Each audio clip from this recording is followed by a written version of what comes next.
ડભોઈ નગરપાલિકાની તાજેતરની સ્થાનિક સ્વરાજ્યની ચૂંટણીના પરિણામોએ સૌને ચોંકાવી દીધા છે.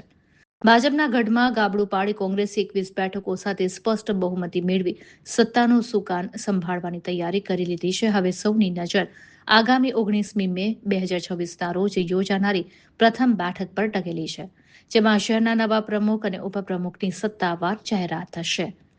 નાયબ કલેક્ટરના અધ્યક્ષસ્થાને આ બેઠક બપોરે 3 વાગ્યે સેવા સદન ખાતે યોજાશે. ઉલ્લેખનીય છે કે આ ટર્મ માટે પ્રમુખ પદ માટે મહિલા માટે અનામત રાખવામાં આવ્યું છે. કોંગ્રેસ સ્કીમામાં હાલ 2 મુખ્ય નામોની જોરશોરથી ચર્ચા ચાલી રહી છે, જેમાં પુષ્પાબેન સતીશભાઈ રાવળ વોર્ડ નંબર 2ના વિજેતા ઉમેદવાર અને શહેર પ્રમુખ સતીશ રાવળના ધર્મપત્ની હોવાથી તેમનું પલ્લું ભારે મનાય છે. જ્યારે શીતલબેન પટેલ વોર્ડ નંબર 5માંથી ચૂંટાયેલા અન્ય એક સક્ષમ દાવેદાર તરીકે ઉભરી આવ્યા છે.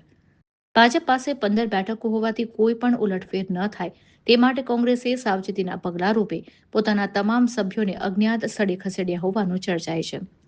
આ સભ્યો 19 તારીખે સીધા જ મતદાન માટે હાજર થશે.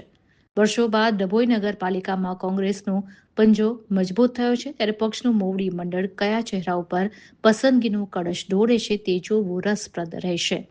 19મી મેના રોજ બપોરે ડભોઈના નવા શાસકોના નામ પરથી સત્તાવાર રીતે પડદો ઉંચકાશે.